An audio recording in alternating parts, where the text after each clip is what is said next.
Olá, meus queridos, tudo bom com vocês? Estamos aqui para análise do capítulo 302, intitulado de Tá Tudo Bem. E, como sempre, se a análise tá saindo cedo, significa que eu tô fazendo uma tradução automática, uma tradução ao vivo aqui do inglês para o português. Então, se eu errar em alguma particularidade aqui, não é a minha culpa, tá bom? Porque eu simplesmente prefiro falar inglês, ler inglês, ouvir inglês, mas traduzir inglês não foi uma coisa que eu pensei que um dia seria necessário. Quando eu tava aprendendo inglês, eu não imaginava que isso aqui seria útil em alguma coisa nesse sentido, sabe? Mas ainda assim, nós dá nossos pulos aqui, nós dá a nossa brasileirada pra trazer mais cedo o capítulo pra vocês, ok? De toda forma, o capítulo dessa semana começa com o despertador do Nag tocando, ele desliga, meio ranhento, meio com sono ali, coçando o bucho. O shape ainda tá em dia, né? Todo mundo pode falar o que quiser do Nag, diz que é preguiçoso e não sei o que, mas ainda assim, eu pergunto a você, olha aí pra baixo, pra sua barriguinha, pro seu tanquinho. Se compara ao do famigerado preguiçoso, tu tem o shape do Nag? Se não tem, não fala em merda nenhuma não aqui, beleza? Porque só estão tratando mal o cara porque ele foi eliminado.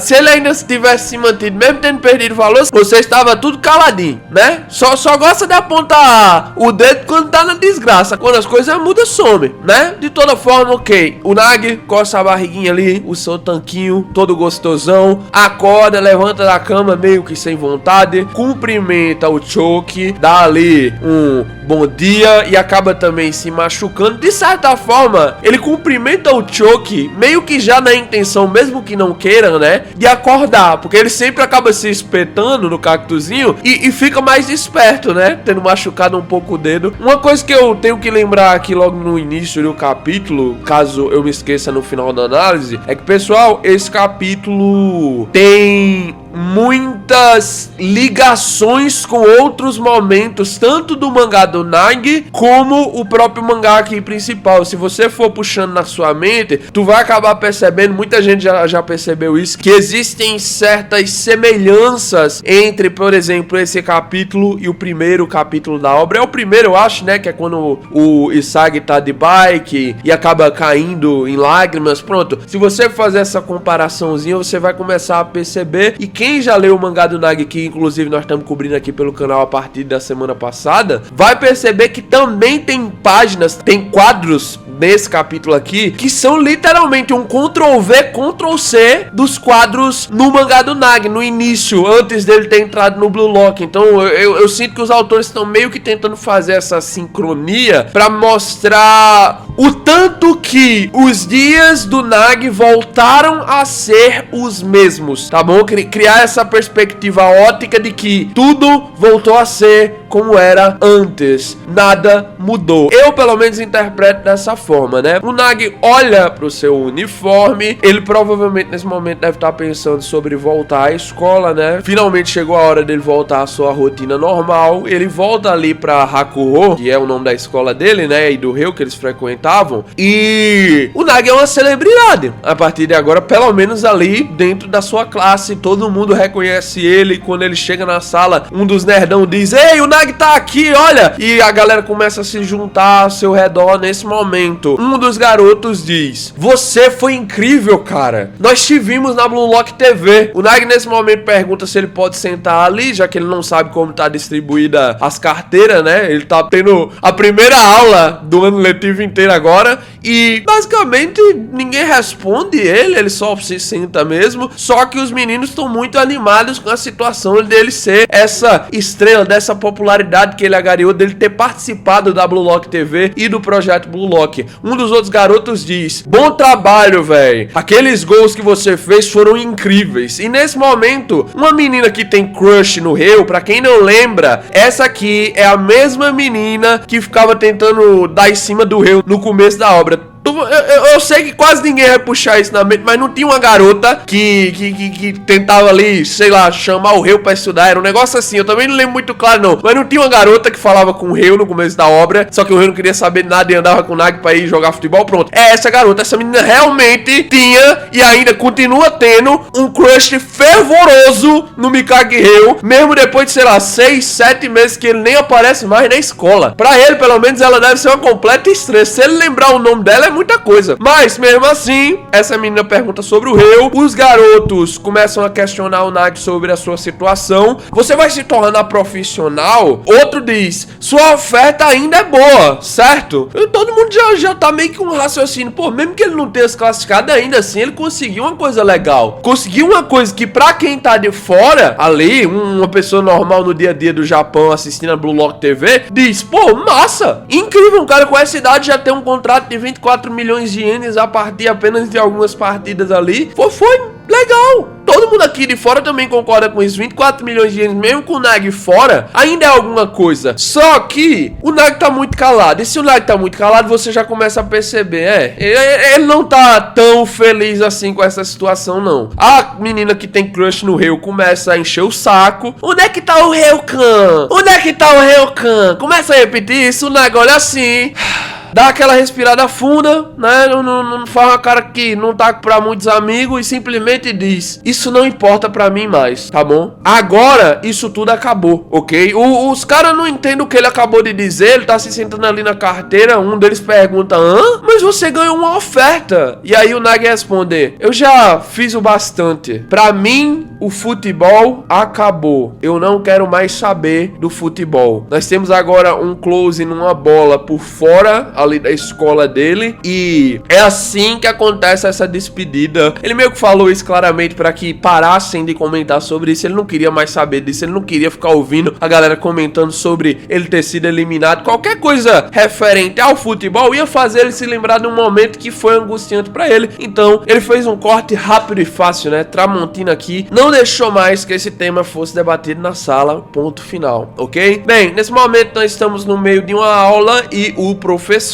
avisa que agora os garotos dessa sala estão no 3º ano. Então, eles devem pensar seriamente sobre o futuro deles. Ele tá conversando sobre essa temática que sempre se torna muito importante nos últimos anos, né, de ensino médio de todo mundo. E o Nagi tá dormindo, simplesmente. Ele acorda com fome no meio da aula ali, pega um pãozinho ali que ele tinha guardado, começa a comer como se não fosse nada, e o professor vê, toma da mão dele e diz: ei, ainda não é hora do lanche não. Só que aí o Nagi vai e diz: mas isso é o meu café da manhã. Basicamente, a vida segue como sempre foi, é o cotidiano. Vemos o Nagi jogando um multiplayer ali de FPS, dando umas balas muito boas, só headshot, fazendo um quadra kill, levando um squadzinho inteiro. Só que ele morre, ele agora tá no térreo da escola, né? Ele tá tomando a brisa, sentindo o vento. Ele mesmo pensa que essa brisa tá muito boa, só que nesse mesmo momento começamos a ver as primeiras perspectivas dele. Nada pra fazer, nada, é um saco. Ele desce as escadas enquanto tá jogando, tá meio que conversando consigo mesmo ali, dizendo: pô, isso aqui tá muito fácil, conseguindo matar alguns dos seus inimigos no jogo, né? Nesse momento ele olha pro lado e vê aquela escada. Quando ele olha pra escada, ele se lembra do momento que o Reu fez ele derrubar o celular e ele conseguiu alcançar o celular. Nesse momento, ele pensa: é por isso que tá tudo bem agora. A aula termina, ele tá voltando pra casa de noite, de bicicleta, tá dando umas pedaladas e pensa: isso não tem nada a ver mais comigo. Ele lembra dos momentos onde ele voltava pra casa junto do Reu e ele ouve uma comoção ali no meio da rua, um pessoal falando: olha que incrível, nossa, todo mundo bem assim surpreso. Quando ele vira a cara, ele simplesmente se depara com um outdoor gigantesco, tá bom? Gigantesco do Isagi, do Rin e do Shidou. Tá lá sendo feito o aviso: Blue Lock Japão, Copa do Mundo Sub-20. É interessante agora, dando uma melhor olhada, tendo o quadro pra se ver, porque, gente, de certa forma isso aqui é o título do próximo capítulo, né? Blue Lock Japão é o título do próximo capítulo e basicamente já tá aqui estampado. Será que dá pra tirar alguma interpretação sobre isso aqui em cima? Nas previsões vamos conversar mais sobre isso, mas tá meio na cara que sim, né, velho? O Nagi tá meio que sem muitas emoções sendo demonstradas com relação a isso, mas ainda assim a sua visão ocular está totalmente direcionada para o protagonista, para o Isagi. Ele olha ali meio que sem entregar muito, a expressão facial dele não diz nada com nada, e continuamos os dias como se nada tivesse acontecido. Nagi vem pra escola, Nagi dorme, Nagi não tem amigos, Nagi vive uma vida completamente apática e ele mesmo diz pra si, tá tudo bem, o tempo passa, todo mundo da sala já saiu, mas ele continua lá. Ele repete, tá tudo bem. Quando ele percebe a sala já tá completamente vazia, não tem mais ninguém, ele olha pra fora e vê que os meninos estão jogando futebol. Nesse momento, ele coloca a mão no cabelo, repete novamente pra si, tá tudo bem. Só que agora ele percebe que isso foi o que ele tinha pensado até agora. Mas se tá tudo bem, por que ele tá se sentindo tão miserável? Lágrimas saem dos olhos de Seishiro e ele se pergunta, por que eu não tentei me esforçar mais? Aquele fogo, aquela excitação, aqueles sentimentos provavelmente nunca mais irão acontecer novamente. Tudo isso era novo pra mim e eu não percebi isso. Não tá tudo bem. É tarde demais. Eu não posso voltar. O Blue Lock foi tão divertido. Nesse momento, Nagi se abraça ali, apertando seus próprios braços e cai no choro de uma vez por todas, enquanto pensa que nunca irá esquecer sobre essa sua vivência enquanto ele viver.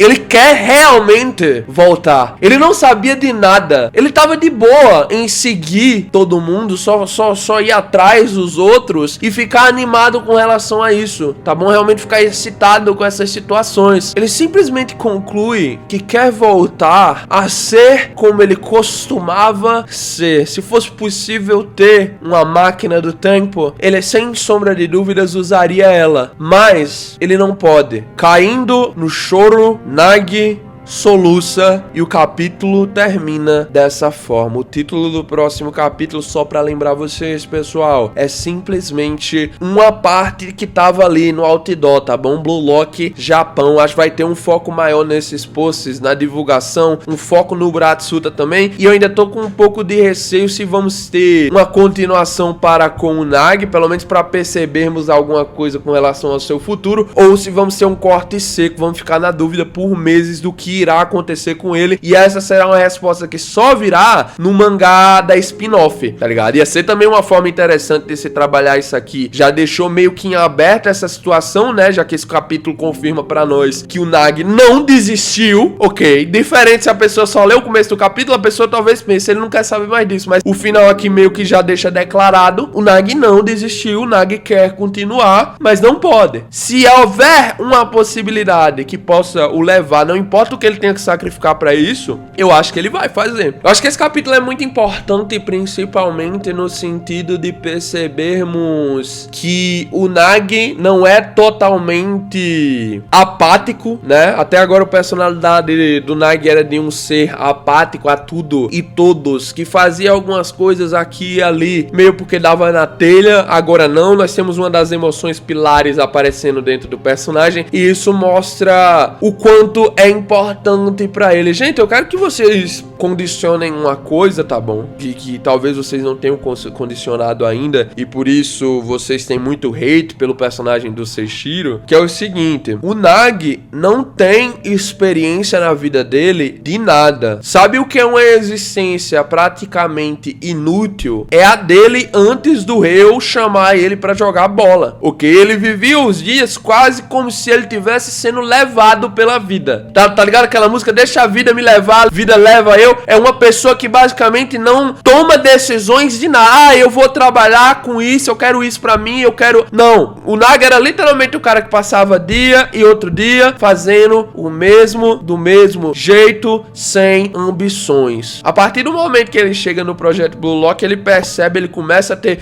Por favor, vá ler o mangá do Nagi. Eu preciso que vocês vão ler, por causa que tem um monte de ligação boa pra se fazer nesse capítulo aqui com a spin-off do Nagi, mas eu sei que quem tá assistindo essa análise análises aqui, nem todo mundo acompanha. Não sei por quê. Então, vá assistir a análise do último capítulo, pelo menos, que você vai entender isso. Lá no capítulo passado da spin-off do Nag, o 34, literalmente, o Nag diz que tinha um sonho dentro do projeto que ele estava estabelecendo. Aos poucos, ele foi conseguindo construir essa sua perspectiva. O projeto ensinou a ele que vencer é interessante. Ele trouxe emoções diferentes à vida do Nag, e isso fez com que ela ganhasse um propósito. Pela primeira vez, o Nag se sentiu útil. Pela primeira vez, o Nag se sentiu importante. É isso que o projeto Blue Lock representou pra ele. No momento que ele sai, ele pensa que dá pra seguir a vida como ele sempre seguiu e simplesmente apagar essa memória. Mas nós temos aqui no final do capítulo ele mesmo tendo essa aceitação pra si de que ele só tava mentindo pra encobrir a verdade. Tá bom? Ele realmente não vai esquecer desse momento na vida dele enquanto ele viver. Pra ele, pelo menos aqui nas suas próprias palavras, ele não esquecerá isso enquanto ele viver. É algo que ele realmente vai levar pra sempre consigo. Então, sim, ok. Esse momento de choro aqui não é uma questão de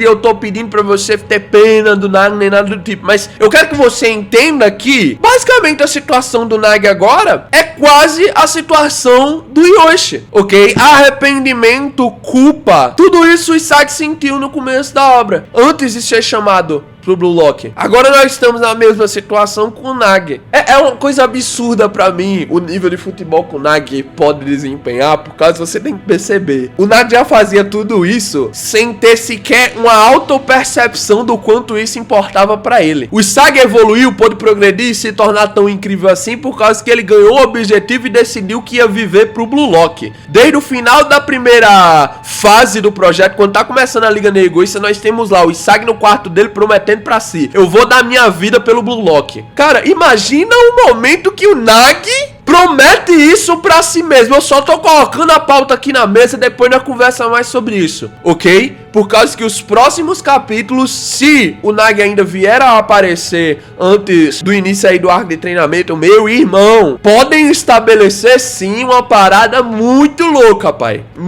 Tipo assim, ninguém tá criando expectativa sobre isso aqui, mas um Nag com desejo de permanecer 100% e o seu ego ser simplesmente não ser deixado pra trás, no sentido de não passar novamente por uma situação como essas, cara, não leva a mal não. Eu me arrisco a dizer que o ego dele vai superar o de muitas pessoas aí, como até o de um tal Itoshi aí que jura que vai conseguir derrotar o irmão dele em algum momento. Só tô colocando aqui na mesa, tá bom? Quando chegarmos lá no futuro, vocês dizem: ei boy, o Taigo avisou. Bem, gente, de toda forma esse foi o review. Amanhã nos vemos aqui pra mais um vídeo. Muito obrigado por todo o apoio, pessoal. Tamo junto, valeu, falou e cut!